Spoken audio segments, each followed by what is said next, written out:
Breaking news or potentially breaking news, breaking potential news, however you want to term it. I'm Glenn Norton with Jet Nation Radio, jetnation.com. Be sure to log into jetnation.com where you can register and become a part of what is the most active Jets message board on the web. So this is a little bit of a surprise, folks, but I'll be honest with you.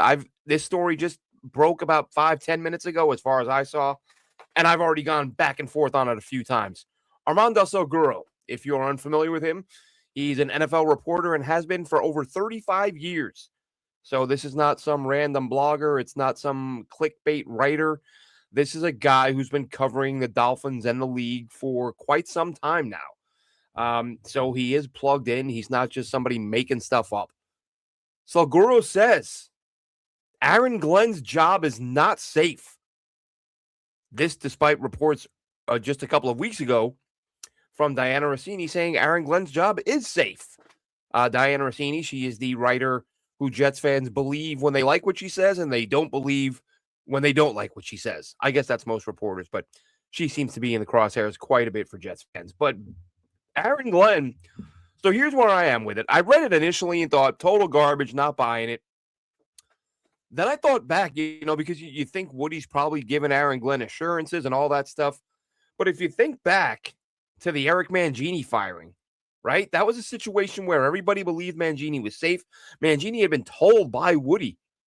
This came out, years later. Maybe it wasn't even years. But Mangini said that he was told by Woody, no matter what happens this year, your job is safe. But if you think about what happened, that team collapsed and lost interest and just got their tails kicked every week for the final 5-6 weeks of the season. Now, look, that team won a handful of games. They were in the playoff hunt and all that stuff. The Aaron Glenn thing, and this is what we've talked about, right? People say, oh, Jets fans want to tank, and when they tank, they get mad when they lose. And it's not really that they're losing. It's how they're losing. It's the fact that your points differential, I tweeted this out last night. It's now been updated. You can look it up on Pro Football Reference. This New York Jets team under defensive head coach Aaron Glenn is now the third worst in team history among coaches, without a firing, without an in-season coaching change. Their worst point differential ever is minus 214. That was Adam Gase. That also happened in 1976, but that was when Lou Holtz was fired. It also, the 214 number has only been achieved once. Other than that, Robert Saleh in 2021 had a point differential of minus 194, and Aaron Glenn, as we sit here today, is at minus 176. Now, is it very likely the Jets will lose by 38, 39, 40 to the Bills? It wouldn't. I'd say there's a 20% chance of that happening. Maybe more. I mean, the Patriots could have beaten them by 60 this week if they wanted to. But if the Bills rest some guys, maybe, I don't know how desperately they need the win for playoff seedings. I haven't looked at any of that because I'm a Jets fan, so I don't worry about playoff seedings. So you got Buffalo coming up. Aaron Glenn has a chance, even if it's an outside chance, to have overseen the worst point differential in team history. And this is the Jets we're talking about, folks. This is a really bad team, historically. When you have a chance to break the all-time record for the worst point differential ever, I mean, and I've said this before. I talked to someone about it earlier today. When Adam Gase was gone, I thought, well, Jesus, at least I'll never see another coach in my lifetime with a minus 200 point differential. And we're about to see it again. And Aaron Glenn's team hasn't intercepted a pass. I mean, I said just a few weeks ago, look, the Jets are bad, but they've improved in some areas. We're seeing some more discipline. We're seeing better tackling than we did earlier in the year. Very small things, but I don't think a lot was required of him to keep the job.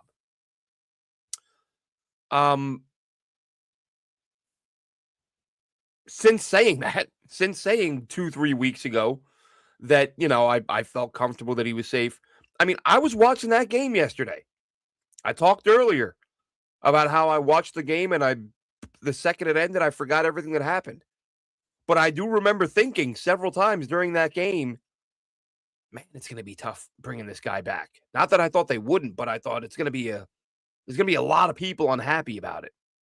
A lot of fans not thrilled to see a head coach coming back who's letting, and look, I get the Jets have injuries, but when Quinnen was still on the Jets and he was healthy, and when you had Sauce, it's not like the defense was that good. They haven't only been bad in the last few weeks. They've been pretty much bad all season. They've had a couple of moments, couple of stops, and I'll tell you what. I mean, coming out after the game yesterday and saying, this is the first time we had a lack of urgency, lack of effort this year. First time we've seen that. That's a tough thing to say, but it's like, hey, man, he's all right. He's telling it like it is. Let his players know the effort wasn't there.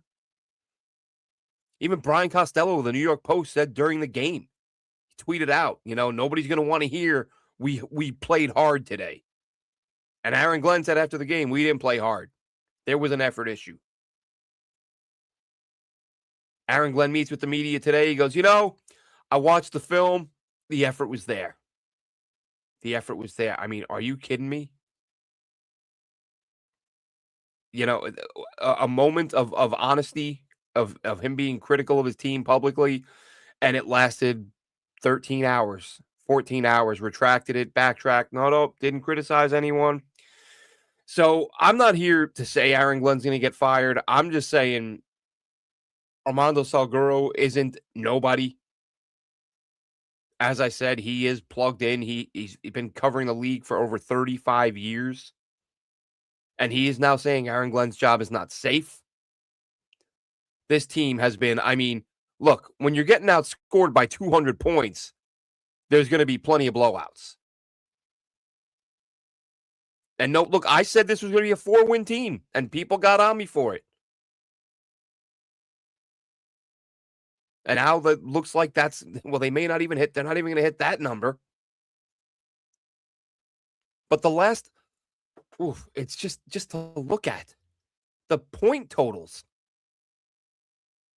Scored 14 against the Pats, 10 against the Ravens, blew up for 27 against Atlanta, 10 against the Dolphins, 20 against the Jags, 6 against the Saints, 10 against the Pats. 14 points or less 4 times in the last 8 games. 10 points or less 4 times. Yeah, so it was 14 or less 5 times, 10 points or less. It's just, but it hasn't mattered whether it was Justin Fields at quarterback or Tyrod Taylor at quarterback or Brady Cook at quarterback. It's been terrible. And I said to someone earlier, I said something else earlier, but that it used to be in the NFL that it was just understood. If your offensive line could protect, you'd put up some points. This offensive line protects, and they still don't put up points. I'm not saying you got to put up 40, but you got to do better than 10. You got to do better than 14 in an era where all we talk about is how all the rules are skewed and bent and twisted and lean in favor of the offense. Breece Hall tweeted it last night. After the Jets, got their heads kicked in, Breece Hall's watching the night games and said, man, teams out here just making offense look easy. That's something the Jets haven't done in a long time. Now, listen, if Armando Salguero is right and Aaron Glenn's job isn't safe, there's a lot of stuff for Woody Johnson to consider. Who's going to take this job if you fire him?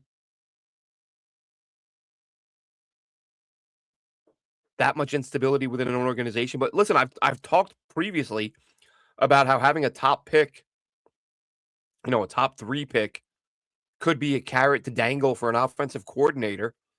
Well, even more so to attract an offensive head coach. If there's somebody you want who you think can develop a quarterback. And you can say, hey, we're not going to get Mendoza, but if you like Dante Moore and he's coming out, if he's coming out, we don't know. But if he is, then come here and get him and develop him. You like Ty Simpson? Grab him. That could be the carrot that you use to try to lure somebody. I mean, I don't want to get too far ahead in talking about who you go hire, because again, my gut is that Aaron Glenn's back, but I remind myself that we thought Mangini was going to be back, and things got so bad down the stretch that Woody said, "You know what? You got to go." And we've talked about, look, ticket prices are going up. If the fan base is this upset with Aaron Glenn and Woody Johnson is trying to raise ticket prices, I guess I'm saying I wouldn't rule it out. The last couple weeks have been infinitely worse than we could have thought, could have imagined. Just the Patriots just scored a touchdown every time they got the ball yesterday with Drake May. It was embarrassing. It was embarrassing in every possible way. Lenny in the chat says the Bills suck. Well, I'll tell you what.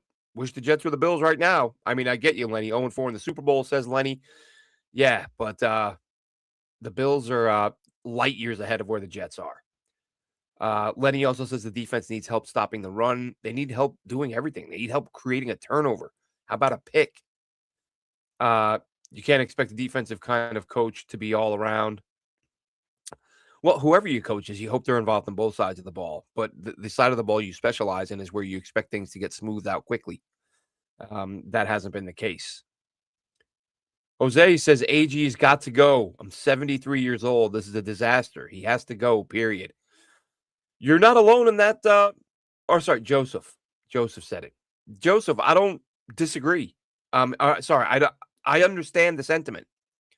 I understand the anger, the frustration, the desire to move on from a head coach who is within range, who could, if things go as poorly against Buffalo as they did against the Pats, you could be looking at the worst point differential in team history. And now, look, you had a couple. I know you're not getting the picks, but you had Sauce for a big chunk of the year and Brandon Stevens. Like, that's a good duo. Should be able to do something against the pass. Now, look, I said before the year, neither of those guys intercept passes. Andre Sisco, who, he's a 3 or 4 pick guy. He's done it before. Did nothing before landing on IR. Tony Adams is just not that good. It's been maddening. It's been absolutely maddening. And like I said, I'm not sitting here saying, Salguero says Aaron Glenn is gone and I think he's going to be gone. And let's get some, let's do some clickbait and blah, blah, blah. No, I'm just saying that Armando Salguero is reporting as of now, Aaron Glenn's job is not safe. I think it is. But as I said, I also thought Mangini's was. And Mangini was given assurances he would be back, and Woody turned around and fired him. So every owner has confidence in his coach until he decides he no longer has confidence in his coach. And if some of these performances from Aaron Glenn, I mean, can you honestly look at this team and the way they've performed? Look, you can give Aaron Glenn some of the benefit of the doubt with the injuries and the trades, and you lost a lot of your players. I get that. But you're a complete mess. It's not bad. It's not that you're losing. It's that you are losing in a way that only 2 other coaches in the history of the team have lost, and you have a chance to be the worst ever if you get blown out again this week to the Bills. Bills win this game 45-3, something like that, which very well could happen. Then Aaron Glenn's team becomes the worst in team history in point differential. That's not nothing. So I'm not. I think Armando Salguero is a legit guy. And again, he's not saying Glenn is fired. He's just saying he's not safe. So we'll have to see what happens. This is just a quick one to break this down and just go over the fact that there's a lot at play. There's a lot at play. Can you let him go? Who comes in? How appealing is the job if you're going for your third coach in 3 years? It's not a good situation. What else is new? Hey everyone, the Jets are in a bad situation. Can you believe it? Who would have thunk it? Remember when firing Rex Ryan was going to fix everything? Oh, thank God he's gone. Now we can get a real coach. Finding a coach who can win football games isn't easy, folks. Finding a quarterback isn't easy. Finding a good coach isn't easy. But this is where we are. Roscoe, real quick in the chat, couple comments here. Nicholas says they need to hire a guy like Kingsbury or Joe Brady, offensive coach that can mentor a QB. Nobody in their right mind would have a problem with that, Nicholas. And Roscoe says, you've seen the best of eight. You've seen the best AG has to give. He'll never get any better in the future. Well, we don't know that. I mean, let's be fair, Roscoe. I know we're frustrated and we're angry and we're pissed off and we're mad and we want, some people want Aaron Glenn gone. Some people think he should be on a short leash. We don't know what's going to happen if he could get better. That's, but I'm not blaming you because I understand where that's coming from. It's coming from a frustrated, angry place, and that's what happens. But that's where we are, folks. Jets, bad spot. I mean, what else can you say? You get tired of saying it. But they're in a bad situation, bad coach, no QB, and a prominent writer is saying the head coach is not safe with one game left to go. Have a good one, Jets fans.